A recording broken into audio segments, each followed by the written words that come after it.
What's up, Glenwood? Mr. Wiedeman here. I'm going to be going over your Chapter 10 review guide, and you can find this blank version on my website, mr.wiedeman.com, and you can also find the key to this review guide on mr.wiedeman.com as well. So the key looks like this. Tons of stuff written on it. I'm only going to be going over the parts that I feel that are going to require you to actually perform problems, do work, show work, things like that. So everything on here is explained. I'm going to be using this chart first. So at the bottom of the second page, you are going to see questions like, so this is second page, everything's filled in for you already. You're going to see problems like these. These are decay problems. Decay problems require you to memorize this chart. Then you will be able to do these things. You will also need a periodic table, which you are going to be provided on the test. It looks like this. You need that to identify what the elements are changing from and going into. So first off, at the top number is the mass number. So that's going to be your protons plus neutrons. On the bottom, this is the atomic number. This is just protons by itself. And if you change this number, you change the element that you are. So here's how this works. These are going to be, well, the things at the end are all going to be the things being ejected from the nucleus, the particles being thrown out. And that's going to be either alpha, beta, or gamma. So it's going to be either a helium nucleus, 4,2He, 0, -1e, or this, which is gamma. So you identify it based on the particles being shot out, and then you look at the changes due to that particle leaving. For example, if I see this, I know it's alpha. Or if I see that the mass number went down by 4 and the atomic number went down by 2, I know it's alpha. Same thing with beta. I know it's beta if I see this, or if I see the atomic number went up by 1, or this stayed the same. That's beta. So taking a look at this one here, there's 0, -1e, there's 0, -1e, it must be beta decay. In beta decay, it looks like the atomic number is going to go up by 1, the mass number is going to stay the same. So this is going to stay the same on top, 149. The number on bottom is going to go up from 62 to 63. That means that you change the element identity. So you need to find element number 63 on here, which is going to be right here. 63 is now europium, symbol EU. The next one, that's the same thing. It's beta decay, but now you're basically working in reverse. You made this number stay the same and made this one go up by 1 to go here. Now you're going to go in reverse by memorizing the chart and knowing how to use it when working backwards. So this number on top is going to stay the same, 227. 90 is going to go from 90 to 89. And then you're going to look on the periodic table, find element number 89, which is here. It looks like it's this element, element symbol AC. The next one, it looks like this number stays the same and this number goes up by 1. So if I memorize my chart, it looks like that number stayed the same, that number went up by 1, it must be beta decay. The missing particle, 0, -1e. Take a look at this. This number went down by 4, this number went down by 2. Looking at your chart, you see that down by 4, down by 2, it must be alpha, and this is what's being ejected. So you write 4,2He for the missing particle. Number 16, you're working in reverse now. So this is obviously alpha decay. You took 4 out of this number and 2 out of this number, so you're going to be moving it backwards. So 227 plus 4 is 231, and this number plus 2 is 91. Going back. So element number 91 on the bottom is protactinium. This is element symbol Pa. You need to memorize your chart in order to be able to do these questions and also to reference the periodic table. That's the only way that you're going to be able to do those questions fully. Moving on to the next page, those are half-life problems. Very quickly, there's a question at the top of the review guide. It says, answer this first. How many half-lives occurred? You have to answer that question before you can do any form of work at all on these questions. So read the question first, figure out how many half-lives there are, then use the information to figure out how the question is going to be answered. Number 17, what is the half-life of a 50-gram sample of cesium-137 that decays to this in 50 seconds? How many half-lives occurred? How many times can I divide 50 by 2 to get here? So my work, 50 grams, and I'm going to divide it by 2 using my calculator, see how many times I can do that to get to my number of 3.125. 50 divided by 2 once, twice, dividing. 50 divided by once, twice, 3, 4 times. I divided by 2 4 times to get to my number. So my work, I'm going to show that I divided 50 by 2 4 times. That equals 3.125 grams. How many times did you divide by 4? Divide by 2, I'm sorry. How many times did you divide by 2? You got 4 half-lives, HL. Now you can use that number. Look at the rest of the problem. If this is the total time it took for all the half-lives to occur, you are going to take a look back at your number here, half-lives, and figure out what to do with it. This is the time it took for 4 half-lives to occur. What is the length of one of them?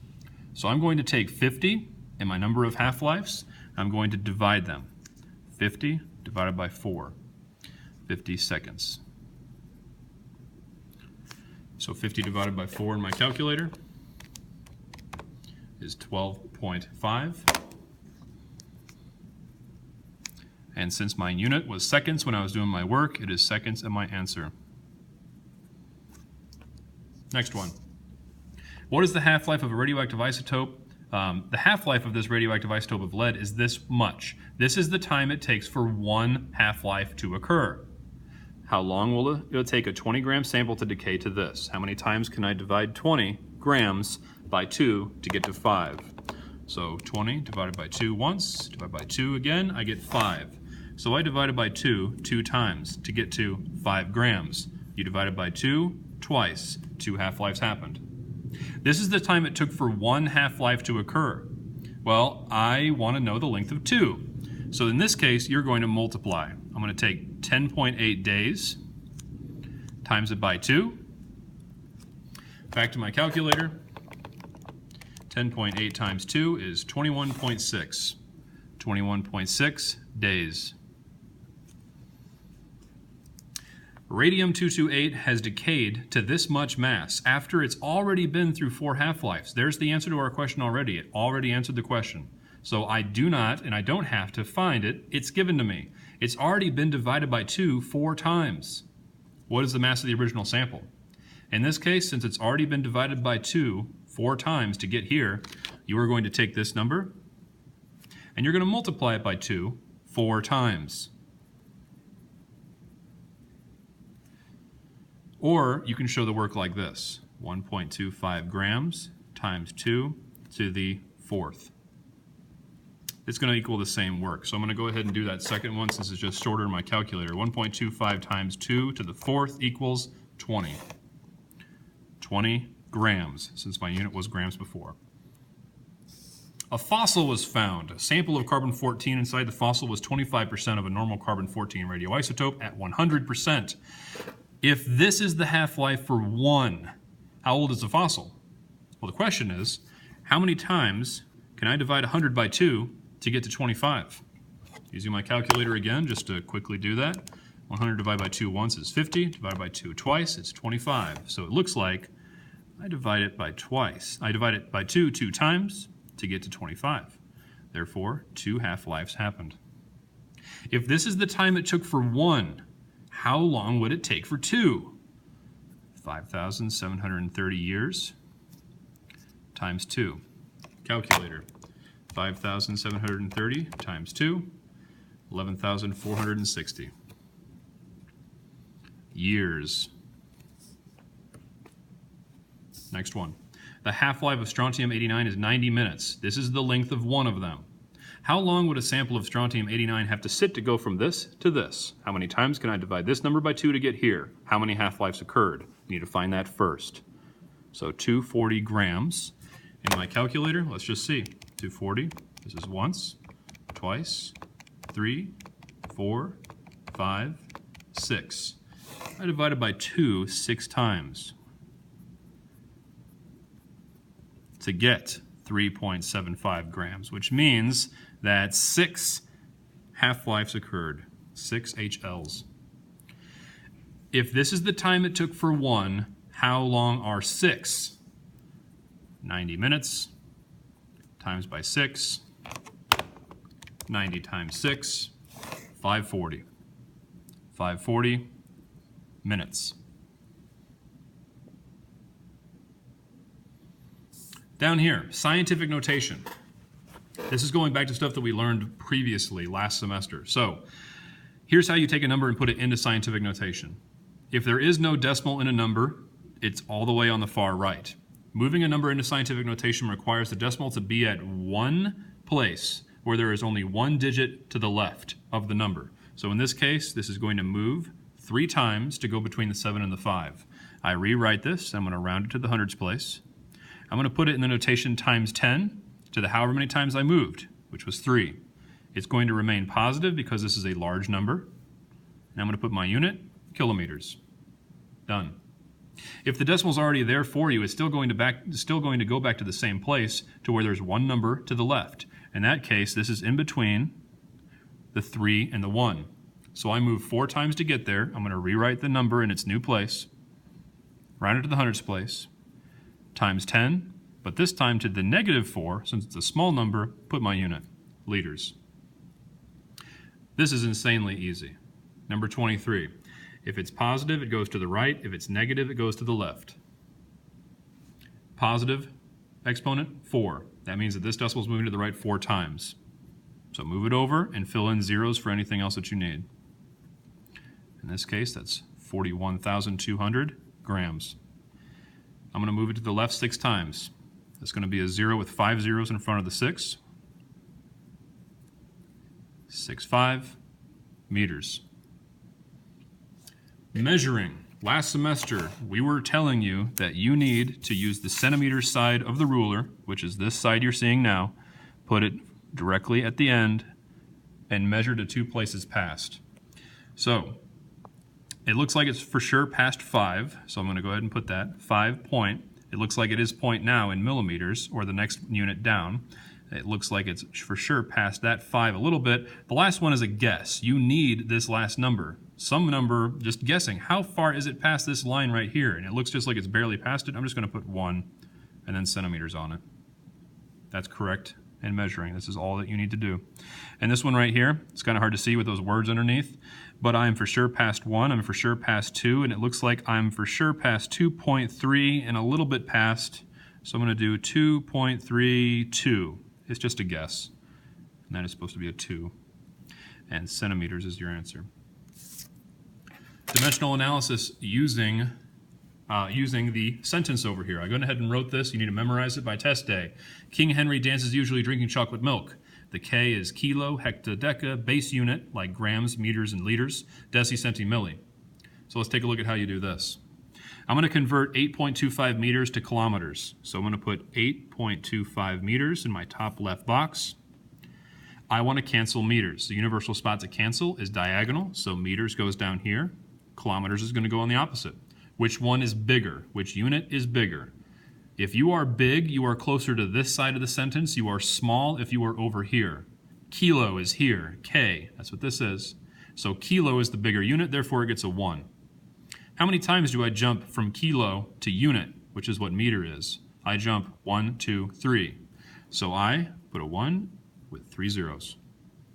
In the calculator, the way this works is you multiply the things on top first and then divide on the bottom. So I'm going to use this in parentheses. This is going to be 8.25 times 1 divided by the thing on bottom. I'll go ahead and put everything in parentheses. My answer is 0.00825. 0.008. I'm going to go ahead and round that to 2 places past. I'm going to cause a 5 to round the 2 up to a 3. 0.83. And I'm going to put my new unit, km. This is a mixed unit, which means that you have 2 units to convert to 2 other units. You do it the same way, but this, you break it apart. You keep the first unit with the number, and you put 1 with the other number on the bottom. So let's go ahead and cancel out the distance first. I want to convert kilometers to meters, so I'm going to cancel meters first, so pretend this bottom box isn't there. So I want to cancel kilometers. I want to go to meters. Which one's bigger? We talked about that before. 1 kilometer, 1,000 meters. Good. Those cancel, and now you're in this unit. I don't want to be in hours. I'm going to add on another box. I don't want to be in hours, and if you place anything diagonal, it's going to cancel. Hours goes here, and I can hop immediately to seconds. There's something that I want you to remember. Obviously, 1 hour is bigger than a second, but there are 3,600 seconds in an hour. Memorize that. That's easy to remember. You're going to need it. So I'm going to multiply everything on top, divide everything by bottom. This is 80 times 1,000 times 1, close, divided, open. 1 times 3,600, close, equals 22.22. 22.22 meters per second. Last one. 9.8 meters per second to kilometers an hour. Again, break it apart, put the number with the current unit. So that's 9.8 meters over 1 second. I'm going to cancel meters and go to the unit I want to be in first, so that's kilometers. So I'm going to cancel meters by putting it diagonal. I want to go to kilometers. Which one's bigger? Kilometers. 1,000 meters are in a kilometer. Now I want to cancel seconds and go to hours. Seconds is going to go diagonal to cancel. I can go to hours, remembering what I just told you. 1 hour, there is 3,600 seconds. Multiply everything across on top, divide by bottom. 9.8 times 1 times 3,600, close, divided by 1 times 1,000 times 1. I get 35.28. 35.28, and your new unit is in kilometers an hour. Here's how you can check your work with that. Let's go back up to this one. Kilometers cancel, you're in meters. Hours canceled, you're in seconds. Meters over seconds, meters over seconds. Meters down here canceled, kilometers. Seconds canceled, hours. Now you're in kilometers per hour. That is how you do that. If you follow this, go back through, go back to my key, fill out all the fun material that is also on this key. You are going to do very well if you pair this with looking over your notes, looking over your homework, and everything else. Your test will be fine. That is it. See ya.